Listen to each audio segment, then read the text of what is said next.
नमस्कार, मार्केट पंचनामा में आप सभी का स्वागत है। मैं हूं सुमित और वीकली एक्सपायरी का दिन भारतीय बाजार बिल्कुल सीमित दायरे के अंदर आज कामकाज करते हुए दिखाई पड़े। एक टेंस दायरे में 70-80 अंकों के आसपास का रेंज रही निफ्टी के अंदर। सेंसेक्स में भी बहुत ज़्यादा नहीं, 65 अंकों के आसपास की गिरावट देखने को मिली। Nifty bank flat to positive side पर बंद हुआ और निफ्टी भी 17 अंकों की गिरावट साथ बंद हुआ। Mid cap small cap flattish tone पर रहे, लेकिन फ्लैट टू पॉजिटिव बायस रहा। तो एडवांस डिक्लाइन जो आज सुबह 1500-1600 शेयर तेज़ी में थे, वही 1500-1600 शेयर या 1900 शेयर आदर मैक्स तेज़ी में रहे और डिक्लाइंस में 900-1000 शेयरों के आसपास का डिक्लाइन। तो मतलब एक रेंज के अंदर जो इंडेक्स की शुरुआत हुई थी, उसी रेंज के अंदर इंडेक्स आके क्लोज होता हुआ दिखाई पड़ा। प्रेशर था आज आईटी की तरफ से, जहाँ पे टीसीएस के नंबर्स आए। नंबर्स थोड़े से वीक थे और बायबैक का प्राइस 4150 आया। 17,000 करोड़ रुपए का बायबैक है, फिफ्थ बायबैक कंपनी की तरफ से, जिसके बाद थोड़ा सा प्रेशर आता हुआ दिखाई पड़ा, लेकिन बहुत ज़्यादा नहीं। 1-1.5% की बिकवाली टीसीएस में रही और बाकी इन्फोसिस में फर्स्ट हाफ में टीसीएस का ओवरहैंग लिया, लेकिन नंबर्स हैं अभी उसके भी। तो इन्फोसिस एचसीएल के नंबर्स अभी पेंडिंग है, लेट्स सी कैसे नंबर आते हैं। उन नंबर से पहले वहाँ प्रेशर था, तो आईटी थोड़ा बहुत बिकवाली में रहा, 1-1.5% के आसपास का दबाव रहा, लेकिन मिड कैप आईटी अच्छी तेज़ी में था, पार्टिसिपेट कर रहा था, जो आउट परफॉर्म कर रहा था रादर फ्रंट लाइन के कंपैरिजन में। इसके अलावा आज बैंक्स में बाइंग थी, हैवी वेट पार्टिसिपेट कर रहे थे। मिसाल के तौर पे आईटीसी आज पार्टिसिपेट कर रहा था, रिलायंस पार्टिसिपेट कर रहा था, टाइटन पार्टिसिपेट कर रहा था। आज आईटी में दबाव था, तो रियल्टी साथ साथ उसके भी प्रेशर में वो भी कामकाज करता हुआ दिखाई पड़ रहा था। स्टॉक स्पेसिफिक स्टोरीज थी, अलग अलग न्यूज़ फ्लोज पे रिएक्शन आ रहे थे। अलग ऑर्डर आया वो ईपीएस लिमिटेड में, तो वहाँ पर एक अच्छा मूव आया, 2-3% की शुरुआती तेज़ी थी। पतंजलि का Q2 अपडेट आया, तो शुरुआत में नेगेटिव, बाद में पॉजिटिव बंद होता हुआ दिखाई पड़ा। ऐसे ही लाइकवाइज अलग अलग इवेंट, डेल्टा कॉप के नंबर आए, तो फर्स्ट हाफ में तेज़ी फिर बिकवाली, तो ऐसे करके वहाँ पर रिएक्शन अलग अलग स्टॉक स्पेसिफिक देखने को मिला। बड़े ट्रिगर्स में अभी अवेटेड, अब तो नंबर अर्निंग सीजन शुरू है, तो अभी तो इन्फोसिस और एचसीएल टेक के नंबर आने हैं, तो पहले तो बाजार उसको देखेगा। फिर एचडीएफसी लाइफ के नंबर है कल, उसको मार्केट वॉच करेगा। फिर वीकेंड पे एचडीएफसी बैंक वगैरह के नंबर्स भी हैं, तो मतलब आएंगे। मंडे को होगी मीटिंग, संडे को इनके नंबर्स हैं जिनको बाजार देखेगा। प्लस ये इसराइल माफ़ कीजिएगा, इसराइल और हमास का जो चल रहा है टर्मोइल, ये कितना और एक्सटेंड होता है इस पर डिपेंड करता है। तो ये वीकेंड पे इसके ऊपर भी नज़र रहने वाली है। बाकी अदरवाइज मेटल में आज थोड़ी बहुत बाइंग थी, ऑटो में थोड़ी बहुत बाइंग थी। फेस्टिव सीजन का आगाज़ हो ही रहा है, अब श्राद्ध पीरियड ख़त्म होते ही पिकअप आना शुरू हो जाएगा, तो वो एक पार्ट है, इसको भी आप क्लोजली वॉच करोगे। आज QSR स्पेस बाइंग में था, जुबिलेंट डे हाई पर बंद हुआ। इवन जोमेटो बढ़िया तेज़ी में रही, नए साल के हाई पे पहुंच गया फिर से। लिकर में बाइंग थी, यूनाइटेड स्पिरिट्स वगैरह चले थे। तो ऐसे करके स्टॉक स्पेसिफिक स्टोरी, और बहुत ज़्यादा नहीं, लेकिन हाँ सेलेक्टिव मूव जो है वो स्टॉक्स के अंदर आते हुए दिखाई पड़ रहा है। सवाल जवाब का सिलसिला शुरू कर लेता हूँ और बातचीत कर लेता हूँ कुछ सवालों पर भी, जो कि फेसबुक और यूट्यूब पर आए हैं। सबसे पहले, हाय सर, अनलिस्टेड शेयर में इन्वेस्ट करना पर आपकी राय, कौन से प्लेटफॉर्म इन्वेस्ट करने के लिए अच्छा है? काजी साहब, मुझे समझ में नहीं आता कि अनलिस्टेड में ऐसा क्या मिल जाएगा जो लिस्टेड में नहीं मिल रहा। अगर आपको इतनी अच्छी वैल्यू मिल रही है बाजार में लिस्टेड में, तो अनलिस्टेड में क्या होने वाला है? ऐसा एक फ़ायदा एक नुकसान ही बताता हूँ। फ़ायदा ये है कि आप कहोगे कि जब वो आईपीओ में आएंगे तो बढ़िया वैल्यू अनलॉकिंग होकर मिलेगी, मिसाल के तौर पे एनएससी, जिसको सबसे ज़्यादा लोग बेट करते हैं। लेकिन दूसरी तरफ इसका एक नुकसान भी है कि जैसे रिलायंस रिटेल, जब वो अनलिस्टेड में थी तो उसको प्रमोटर ने बायबैक कर लिया छोटी सी इक्विटी का पैसा देके, तो 2600 पे अनलिस्टेड में ट्रेड करता था, 1200 में बायबैक हो गया। और कोई रेगुलेशन नहीं एज ऑफ नाउ बड़ा, आपको कोई क्वार्टरली नंबर नहीं मिल रहा है, कुछ आइडिया नहीं लगेगा। सो आप वो चॉइस है, मतलब कोटक मेरे को पता है जो शायद कराता है अनलिस्टेड में ट्रेड या इन्वेस्ट, आप उसको ऑप्ट कर सकते हो। लेकिन मतलब कभी मुझे अनलिमिटेड ये लिस्टेड स्पेस से ही फुर्सत नहीं मिली कि इतनी अच्छी अच्छी अपॉर्चुनिटी यहीं दिखती रहती है हर टाइम, तो मैं अनलिस्टेड में क्यों ही जाऊँ, वहाँ क्यों ही देखूँ कुछ ऐसा जो वैल्यू बना के दे। यहीं इतनी अच्छी वैल्यू मिल जाएगी और इतनी लिक्विडिटी प्रोवाइड होगी, क्योंकि मार्केट में सबसे बड़ी चीज़ जो है वो है लिक्विडिटी, जो आपको रियलाइज़ नहीं होती।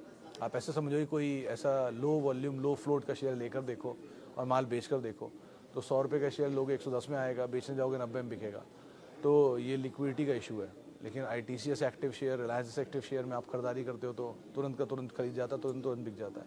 तो ये लिक्विडिटी आपको सिर्फ यहीं मिलती है लिस्टेड स्पेस में, अनलिस्टेड में नहीं है। सो इस चीज़ का ज़रा ध्यान रखना। और कैपिटल प्रोटेक्शन अगेन वो भी मस्ट है, और रेगुलेशन उनको भी आप जरूर देख लेना। ओके सर, अल्ट्राटेक 10 शेयर है 6000 पे, should I average up now और एग्जिट एट प्रॉफिट और just wait without doing anything?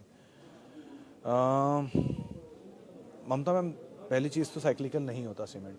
बोला जाता है कि आमतौर पे सीमेंट की डिमांड पिकअप करती है मानसून के बाद, और मानसून की ड्यूरेशन थोड़ा लल टाइम होता है, तो ये साइक्लिकल नहीं बोलूँगा इसको मैं।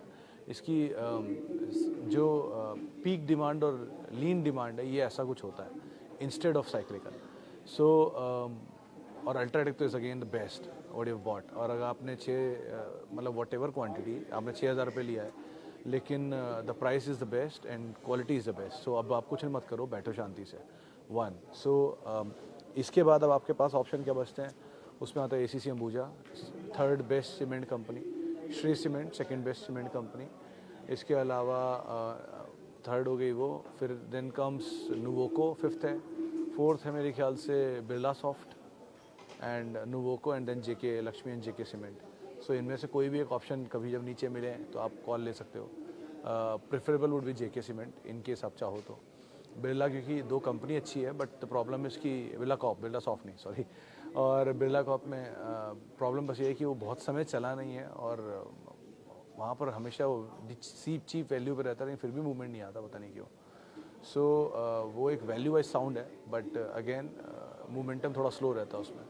बाकी ACC अंबुजा में अभी वो न्यूज़ फ्लोज काफ़ी हैं अदानी समूह को लेकर, सो इसलिए उसको छोड़ दो। बाकी श्री नीचे मिल जाए तो बात है, लेकिन बेस्ट इज़ अल्ट्रा, और उसमें आप कुछ मत करो, शांति से बैठो, आराम से पोर्टफोलियो स्टॉक बना के छोड़ दो उसको।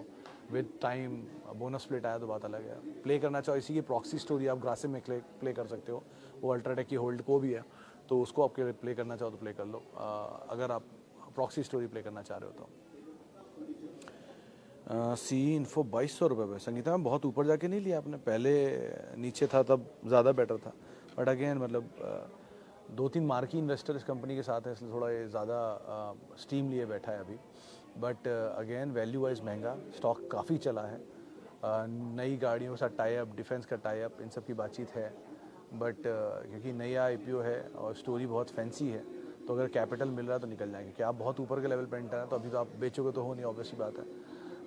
लेकिन इस चीज़ का ध्यान रखना कि या तो इसका EPS एक्सपैंड करे, वरना PE बहुत महंगा है, तो उसको नीचे लाने के लिए EPS को चलना ही पड़ेगा। अगर अर्निंग सपोर्ट नहीं करती है तो कितनी भी अच्छी स्टोरी क्यों ना हो, वो वर्थलेस है।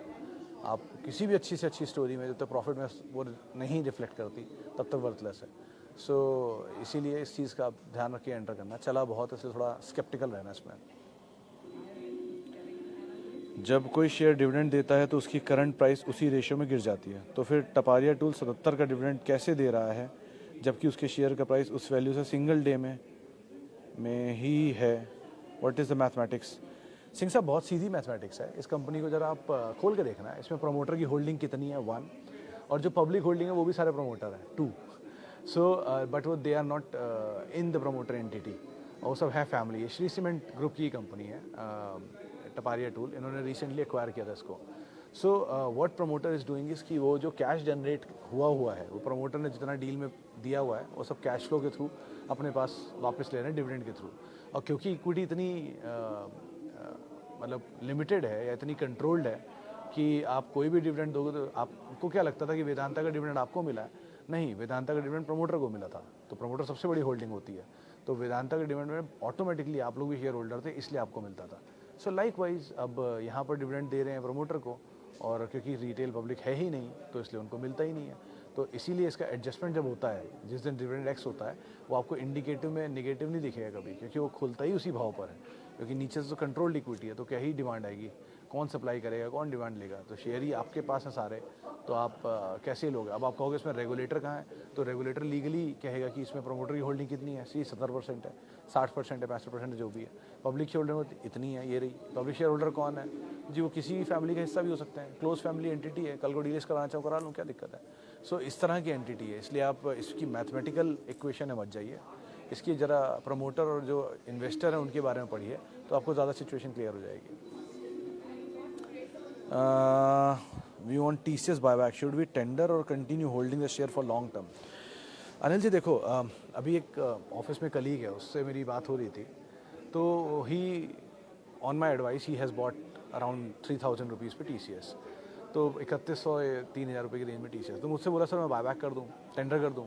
तो देखिए 4150 रुपये पे इसका शेयर का बायबैक टेंडर प्राइस है, तो आपके पास दो चॉइस है कि या तो आप शेयर टेंडर कर दो, तो करीब करीब 3.5% के आसपास का एक्सेप्टेंस रेशियो आ रहा है, जो आशीष ने भी कैलकुलेट करके समझाया भी था आपको।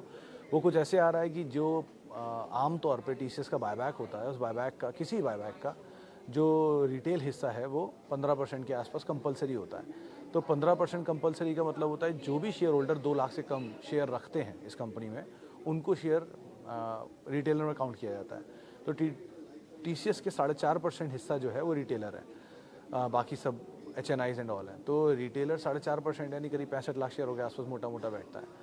तो इस कैलकुलेशन के हिसाब से 21 लाख शेयर शायद हो रहे थे टेंडर, वो नंबर थोड़ा मिस करो, लेकिन 4.5% तक का रखते हैं। सो 3.5% के टेंडर में आप जाओगे, यानी कि आप 100 शेयर देते हो तो 4 शेयर आपके कहीं एक्सेप्ट होंगे, 3 या 4 शेयर। ये एक्सेप्टेंस रेशियो बैठ रहा है टीसीएस का। तो आप चाहो तो टेंडर कर दो 4 शेयर ही जाएंगे, प्रोबेबिलिटी है 4 शेयरों का प्रॉफिट आ जाएगा कितना, मोटा मोटा आज 3500 रुपये है तो 600 रुपये पर शेयर के हिसाब से 2400 रुपये मैक्सिमम गेन आपको आ सकता है, मैक्सिमम, अगर 100% सब के सब टेंडर करते हैं तो रिटेलर्स। और अगर कोई नहीं करता तो ये रेशियो और बढ़ जाएगा। सो वो आपको बेनिफिट दे देगा थोड़ा बहुत। But having said that, TCS के केस में अब तक सिर्फ एक ही बार ऐसा हुआ है कि टीसीएस ने बायबैक प्राइस तोड़ा नहीं है, वरना सारे टीसीएस के बायबैक्स को प्राइस को वो तोड़ के बंद हुआ है।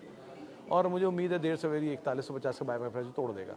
सो टीसीएस ईदर अ बायबैक और no buyback, it's a portfolio stock to hold for long, for life. Rest is your choice. क्योंकि आप मुझसे लोग बोलते हैं कि इसकी ग्रोथ स्लो है, ये है वो है।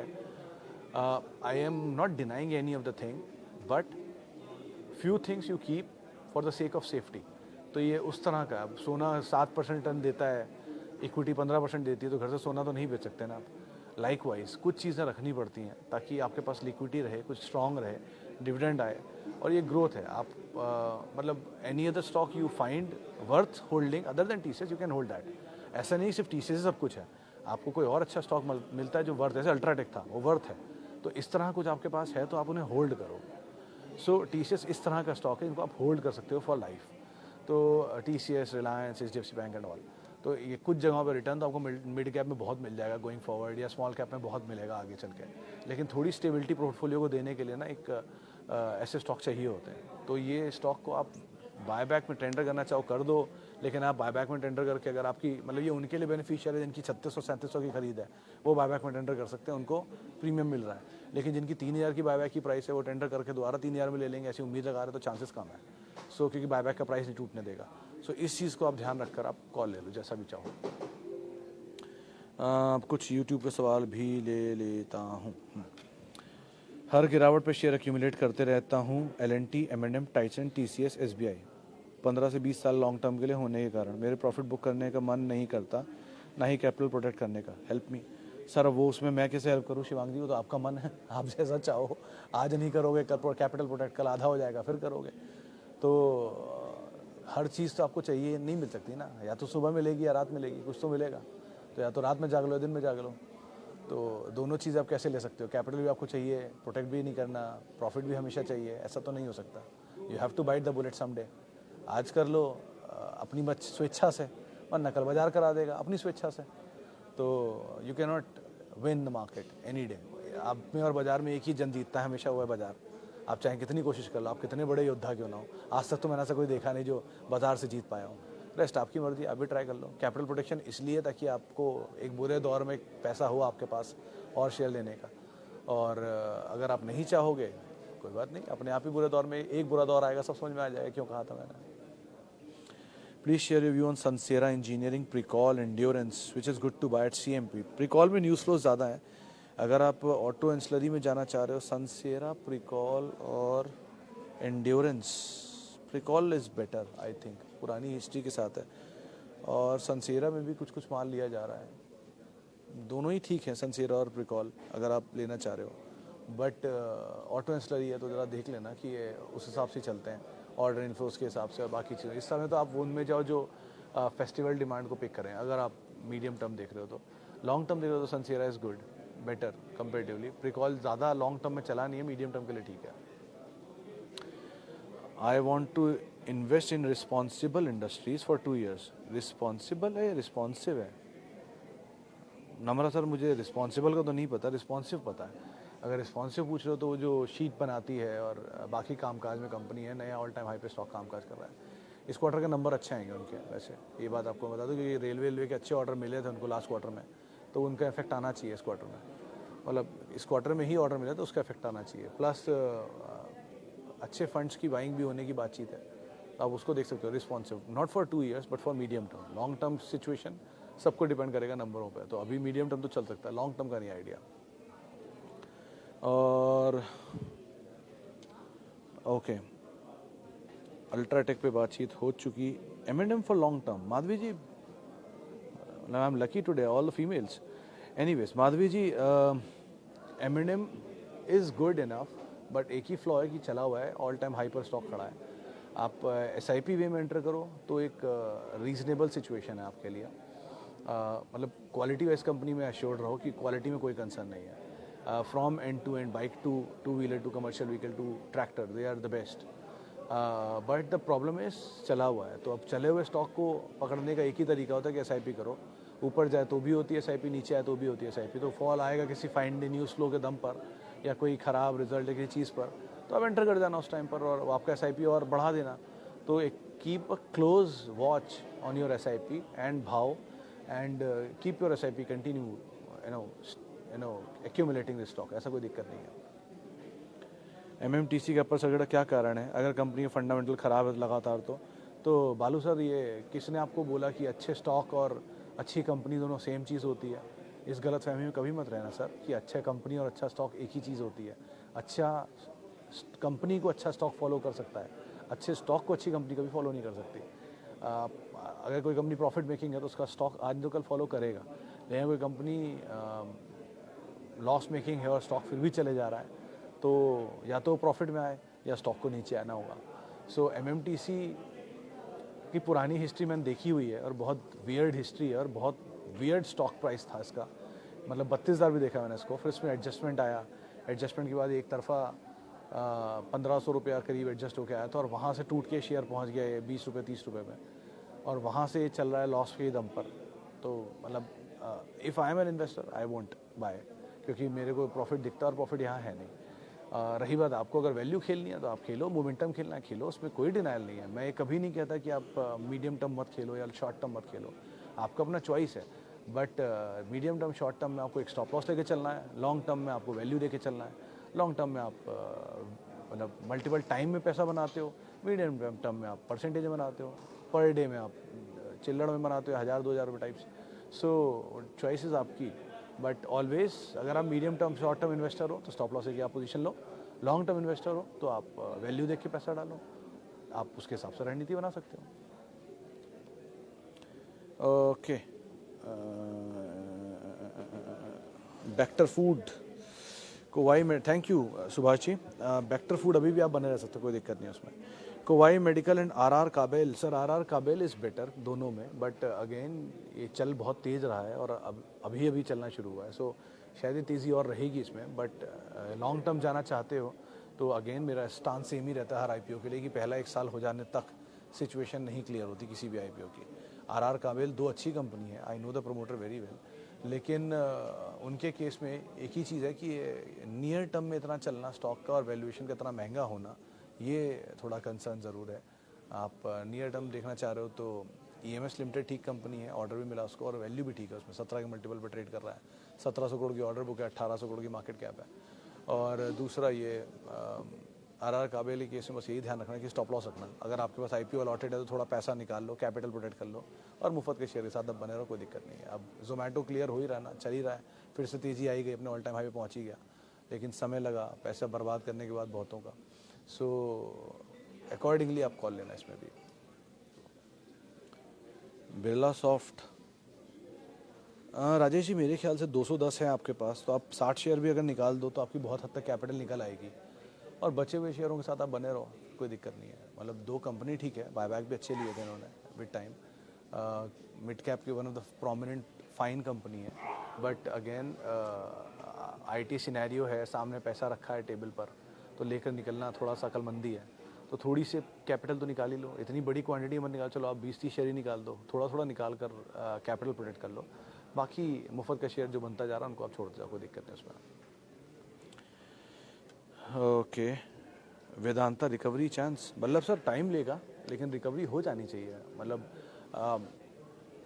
क्यों टाइम ले सकता है? क्योंकि जैसे वो साइकिल वापस फेवर में आई, जैसे ही हिंदुस्तान जिंक के पास डिविडेंड आना शुरू हुआ, वेदांता अगेन एक अच्छा डिविडेंड यील्डिंग स्टॉक बन ही जाएगा। आपको प्रमोटर का इंटेंशन क्लियर ही है कि उनको डिविडेंड चाहिए, तो जैसे जैसे वहाँ से डिविडेंड आना शुरू होगा वैसे वैसे वहाँ डिविडेंड आएगा और आपको भी डिविडेंड यील्ड आने लग जाएगा। बट अगेन ये डिविडेंड से ज़्यादा इसकी स्टोरी पे भरोसा मत रखना आप, कि आपको कुछ बड़ा मल्टी बैगर टाइप लग रहा हो तो ऐसी उम्मीद मत रखना। यहाँ मर्जर, डीमर्जर, रीमर्जर, स्प्लिट, एडजस्टमेंट्स इतने हैं कि मैं इतने सालों से वेदांता को देख रहा हूँ और एग्जैक्ट वैल्यूज़ की नहीं निकाल सकता, क्योंकि पहले वो स्टरलाइट था, फिर सेसा स्टरलाइट हुआ, फिर सेसा गोवा स्टरलाइट का मर्जर, फिर केन का मर्जर, फिर ये वो इतना कुछ मिला मिलू के उन्होंने कॉम्प्लेक्स कर दिया कि खुद ही को समझ में नहीं आ रहा क्या है ये। मतलब मुझे तो नहीं आता, बाकियों का मुझे पता नहीं। तो इतनी बड़ी एडजस्टमेंट होने के बाद अब आपको यही बोलूँगा कि बहुत बड़ी तेज़ी तो इसमें आ ही चुकी है। बड़ा वेल्थ क्रिएटर रहा है विद टाइम, डिविडेंड ही बहुत दिया है, बट विद टाइम आपको डिविडेंड और मिल सकता है। अगर हिंदुस्तान जिंक डिविडेंड देता है तो आप कॉल उस हिसाब से लेना। बहुत उम्मीदें मत रखना, लेकिन होल्ड करने में भी कोई खास बुराई है नहीं। ओके, पूना वाला फिनकॉप बने रहो मैम। अनीशा जी, मतलब change of guard is the only trigger जो मुझे लग रहा है कि इसकी वजह से इसको आप होल्ड कर सकते हो। इसमें नया मैनेजमेंट आया है वो, प्लस के मिस्त्री साहब पहुंच गए वो, तो कुछ बड़ा होना चाहिए, कोई कंसोलिडेशन, कोई एक्विजिशन, और डीप पॉकेट भी है पूना वाला ग्रुप की, सो आप बने रहो, कोई दिक्कत नहीं इसमें। Tata communication for long term, any day. प्रसन्नता सर, 800 रुपये से इसी प्लेटफॉर्म पे बोल रहा हूँ, आज भी यही बोलूँगा कि अगर आपके पास है तो आप होल्ड करो, नहीं है तो आप नीचे ले सकते हो। किसी फॉल में नंबर पे नीचे मिल जाए तो बहुत ही अच्छी बात है लेने के लिए, and hold it, it is a very good stock, good quality stock. चले फिलहाल अब इतने ही सवालों में शामिल करूंगा। माफ़ी उन सभी लोगों से जिनसे बातचीत नहीं कर पाया, और बहुत बहुत शुक्रिया उन सभी लोगों का जिनसे बातचीत हुई। कल पूना गया था किसी इवेंट में, इसलिए नहीं आया था, और आपसे मुलाकात हुई कल शुक्रवार के दिन, हफ्ते के आखिरी कारोबारी सत्र पे। और आप मेरे साथ जुड़ सकते हैं @सुमित रिसर्च, मेरा ट्विटर हैंडल है, सोशल मीडिया हैंडल है, एक्टिवली इन्वॉल्व हूँ वहाँ पर मैं। और किसी भी निवेश से पहले आप अपने वित्तीय सलाहकार की राय ज़रूर ले लें, और CNBC आवाज़ के यूट्यूब और फेसबुक पेज पे रोज़ 3:30 बजे आप सवाल पूछ सकते हैं। नमस्कार।